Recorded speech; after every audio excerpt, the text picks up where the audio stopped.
I'm Pat Doris. Welcome to The Story and welcome to Friday. It's so good to be here with you, either live or later on tape. Doesn't matter. Thanks for being here. We're going to begin tonight with a look at transportation and what the future might hold for Oregon. Spoiler alert, tolling may be on hold until 2026, but it is certainly not going away. How to pay for Oregon's roads and bridges. That's our big story tonight.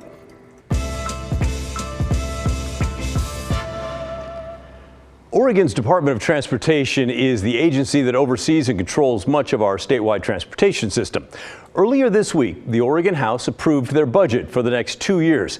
It's now waiting for the Senate, which is not meeting because of the Republican boycott, but we are not going to get into that here, at least not right now. At some point, state budgets will get passed, and when ODOT is finally approved, it's likely going to include $19 million worth of new fees and a glimpse of the future. First, let's take a look at the big numbers. The Department of Transportation has a budget of more than $5.7 billion and 4,900 employees. It's a vast agency. The House-approved budget is an increase of 12% from what it would take to keep things running at the current level. Most of that money comes from the federal government, the Oregon Lottery, or from people who pay fees to ODOT through places like the DMV. So, yes, taxpayer money, but no, not too much from the general fund. About $17 million, which is not nothing, but it is small for the size of this agency. One way ODOT makes money is through the gas tax. It's 38 cents a gallon right now. The federal government, by the way, tax on another 18 cents a gallon. Thank you very much. This coming January, the state gas tax will go up by an additional 2 cents a gallon. But ODOT leaders worry that's not nearly enough to stave off money troubles.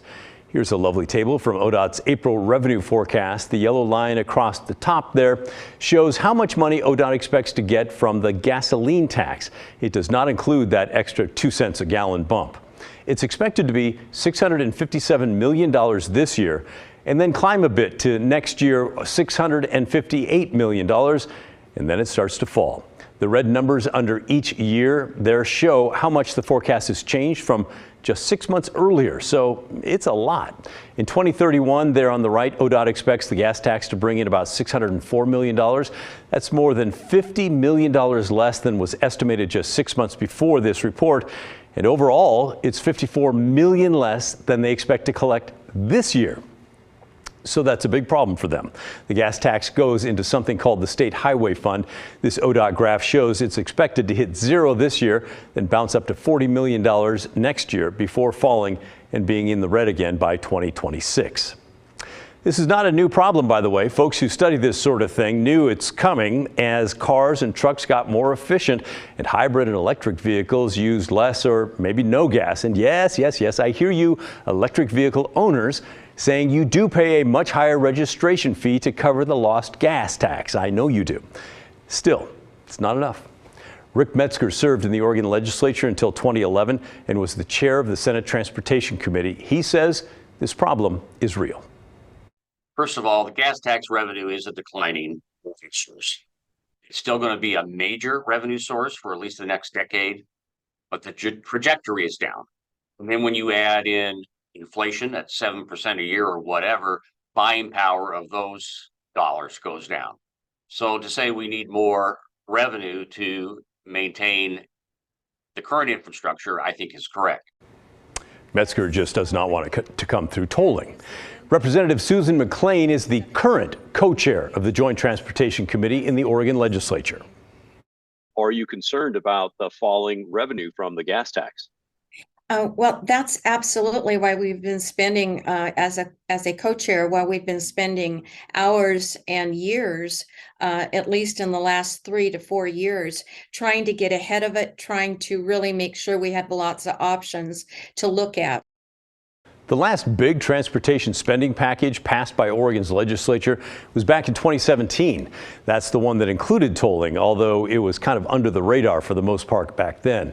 The next big one coming up looks like it'll be in 2025. In the meantime, the state will increase fees that you pay at the DMV. Here's a few of the bigger increases. Getting a driver's license for the first time now costs $54, but when this budget passes, it's going to go up to $58. Not huge, but it's something. Renewing your license is $34 now, but it will be $48. Getting a commercial driver's license currently costs $75. That's going to go up to $160. Getting that commercial license renewed is now $55, but that will go up to $98. If you need to take a skills driving test, by the way, the current price is $9. That's going to go up to $45. So you can see the agency is doing whatever it can to make up for that falling income. And while the collection of tolls has been put on hold, it is far from off the table. Both ODOT and Oregon lawmakers consider it a valuable way to bring in money for that agency. There's a lot of other tools. I know you have done programs on tolling. And so tolling is also one of the tools that we've been looking at over about an 8-year span. And we continue to see that as one of the tools, not the tool necessarily, but one of the tools that could modernize and help us with all these responsibilities that you and I've just talked about. Okay. And even though the tolling, I know the governor issued that moratorium for a year, I believe, before the collection of tolls, is ODOT still kind of putting in the back end pieces to be ready to go in a year? We asked for that to be started, in 2017, as far as the legislature in the 2017 transportation package. And so, yes, they are on scale, or they are on calendar or schedule to actually go forward with that work. Representative McLean warned that delaying tolling will slow some current big projects like the expansion of Highway 217 and 205, maybe even the Abernathy Bridge. She also said the future will likely hold some sort of a tax that all drivers will pay based on the number of miles they drive each year. It's all part of the near future as ODOT and lawmakers try to figure out how to keep the money coming in as the gas tax begins to fade away. So what do you think about these likely fee hikes at the DMV? Do you have other ideas, other thoughts on how ODOT could bring in more money to maintain the roads and bridges? Send us an email, will you? The address is thestory@kgw.com, or call and leave a voicemail, 503-226-5090. Now let's update you on the case of a man accused of causing nearly $20,000 in damages around Portland thanks to his graffiti habit. 22-year-old Emile Laurent pleaded guilty to some prolific acts of vandalism. Prosecutors say he tagged public and private property with the word Tendo, thought to be shorthand for Nintendo. He was literally caught red-handed, by the way, last year. A search warrant said he had fresh red paint on his hands when the officers caught up with him. Laurent, a professional skateboarder, was initially charged with 25 counts of criminal mischief. He will avoid jail, though, after cutting a deal with the Multnomah County prosecutors. Instead, he's pleaded guilty to just 4 counts of criminal mischief and received probation, community service, and he'll be forced to pay restitution. The deal also stipulates that Laurent cannot have spray paint during his 3 years of probation. Probably a good idea. In an email, a spokesperson for the Multnomah County DA's office wrote, "Our office takes cases involving property crime very seriously. Our approach with Mr. Laurent, who is young with no criminal history, was to prosecute with the intent of holding him accountable and ensuring restitution for victims." The graffiti problem in Portland is not a difficult one to spot. I'm sure you've seen it if you've come to the city. It has surged over the past 3 years with more than 5,000 complaints in 2022 alone. Up next on The Story, Pat Robertson, the man who helped make religion central to GOP politics, died this week at the age of 93. But he played a big role in politics in the state of Washington and even kicked off a movement that changed state law. We are a caucus state. It felt to a lot of folks like we were the laughing stock of the country for sending a Pat Robertson delegation. The televangelist's legacy of sorts in the evergreen state that continues to this day, when The Story returns.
Back in November, one of the closely watched races in our area was Oregon's 5th Congressional District. It was a Democratic stronghold for 2 decades, with the boundaries redrawn in 2010 and 2020. The last Republican to win the district was Jim Bunn in the mid-1990s. Then, Democrat Darlene Hooley held the seat from 97 to 2009 before retiring. Kurt Schrader was there until he was ousted by Jamie McLeod Skinner in the Democratic primary last year. That led to a showdown between McLeod Skinner and Republican Lori Chavez DeRemer, who previously ran 2 unsuccessful bids for an Oregon State House seat in 2016 and 2018. And in one of the bigger surprises in the last election, Chavez DeRemer flipped the district to red. It was a fairly close race, with the candidates separated by 7,000 votes. So maybe it should come as no surprise that the 5th Congressional District is one the Democrats would really like to have back. And this week, a big name in local politics threw her hat into the ring to try to do just that. Metro President Lynn Peterson announced her campaign yesterday, looking to unseat Chavez DeRemer during the November 2024 election. In a statement, Peterson's camp says she's running to ease the burden on families and communities struggling with rising costs, as well as concerns about wildfires and air quality. Peterson added, Congress is not doing its part. Ideological politicians are more intent on culture wars than helping working people, more interested in rolling back fundamental rights than protecting our small cities and rural communities. She's obviously no stranger to politics, winning each one of her 5 campaigns for local and regional office.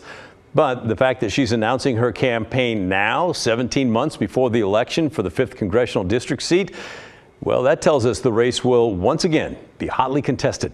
Republicans hold a 10-seat majority in the U.S. House, so it's important. Just hours after Peterson's announcement, the chair of the Oregon GOP released a statement of his own. Justin Huang urged Republicans to re-elect Chavez DeRemer, writing of Peterson, her alignment with the far-left policies and initiatives demonstrates a disregard for the principles of fiscal responsibility, limited government, and personal liberty that our constituents hold dear. We have a long way to go before November 5th, 2024, but the race for Oregon's 5th Congressional District is already one that we are keeping an eye on, and you should too. Moving on, you've likely heard that longtime televangelist, politician, and founder of the 700 Club, Pat Robertson, passed away yesterday at the age of 93. He had fans all over the world. But did you know that the conservative Christian also played a big role in politics in the state of Washington?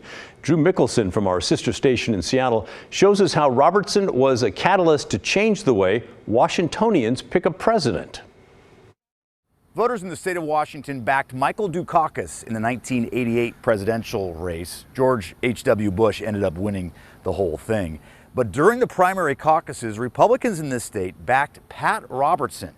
It shocked the country and ended up changing state law. We are a caucus state. Pat Robertson's supporters trained for the caucuses in March of 1988. Have you guys signed in before? And they packed the town hall type discussions, bringing their evangelical leader a victory. Pat Robertson did not do very well across the country today, but he did very well in the state of Washington. Handily defeating George Bush and Robert Dole that Super Tuesday. They had pre-caucus meetings so that when they went into the caucuses tonight, they had their act together. He played a role in state history. That's not an understatement, correct? He did. It was because of Pat Robertson that we have a state primary system for presidential elections. David Ammons covered Olympia for the Associated Press for more than 30 years, and he remembers the blowback from those caucuses. It felt to a lot of folks like we were the laughing stock of the country for sending a Pat Robertson delegation. I mean, it was his biggest delegation in America, and we were definitely stood out for that. Robertson ended up finishing third among Republicans that year and later dropped out of the race. But the next year in Olympia, state legislators, Republicans and Democrats, voted to switch to a primary system rather than caucuses to select candidates. The parties can and have continued to caucus, but without any binding results. Ammons says the motive was clear: to prevent another caucus surprise. That was a direct result of Pat Robertson and people thinking it's not right that a splinter of a party can pack the caucus. How about that? I didn't know that. Thanks, Drew. Still to come on the story. First, it was a ballet academy in Beaverton, then a choir in Portland, now Lincoln High School's drama department. What do they all have in common? Problems with getting their money from a ticketing company. Our investigators have been looking into the vendor brown paper tickets for months. Evan Watson tells us how much money Lincoln High is trying to get back when the story returns. Coming up at 6:30, indictment unsealed. The accusations against former President Trump, including what was inside the documents, where they were allegedly stored, and who got to see them. Plus, a Portland family marks a somber anniversary. Their plea for answers 6 years after their son's murder. And are you still working from home? Major companies are calling everyone back, and guess what? It's having an impact on traffic. That's all ahead at 6:30. Hope to see you then.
The drama department at Lincoln High School in Portland here is missing $11,000.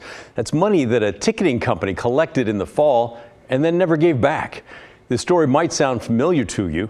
Earlier this year, we reported how ticket vendor Brown Paper Tickets was withholding proceeds from several local arts organizations.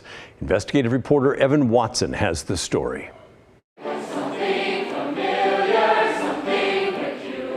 Lincoln High School's fall variety show Pop Cycles raised $8,000 for the school's arts programs. The light.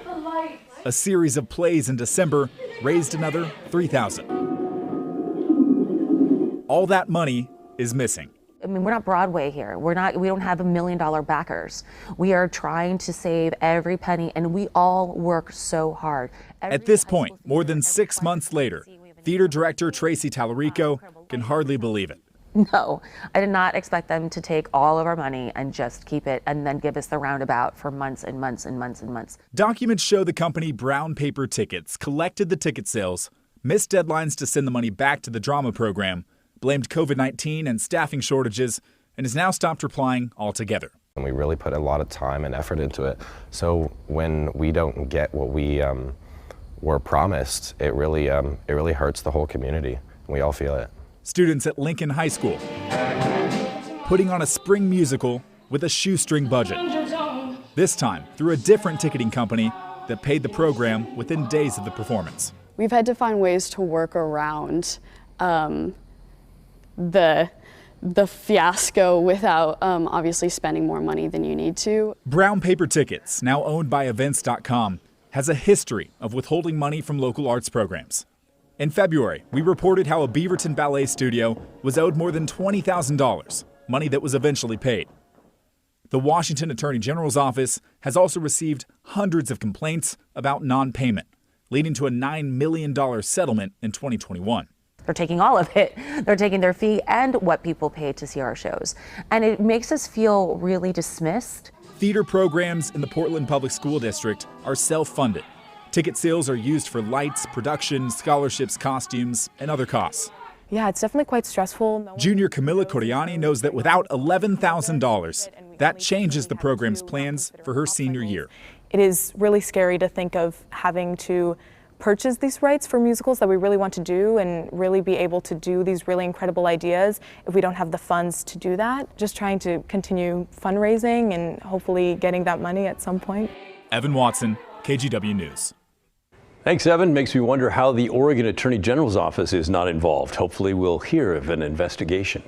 In Evan's past stories, the company was fairly quick to pay up when they realized he was sniffing around, but in this case, he's emailed them asking about Lincoln's money and has not heard back. Let's go out now to the Oregon coast to Astoria, where a big fire has businesses shut down on one of the city's piers. Take a look at this. It's Pier 39 in Astoria, which is on the eastern edge of the waterfront. It's home to several businesses, including Rogue Brewing, a hotel, a cannery museum, and a seafood market, but they're all closed now after the fire. It started late last night underneath the Rogue Pub. The pier's owner told the Daily Astorian he thinks somebody smoking started the fire by not putting out their cigarette properly. He caught that person on surveillance video, and the police are now investigating. No one was hurt, but officials from the city will now need to inspect the pier to see if it is still structurally sound. We don't cover a lot of fires here on The Story, but this one did catch our eye because of Astoria's history with big, devastating fires in its historic district. The worst was just over 100 years ago, a fire in 1922 that nearly burned down the entire city. These pictures come from the Clatsop County Historical Society and the Lower Columbia Preservation Society, as well as newspapers from the time.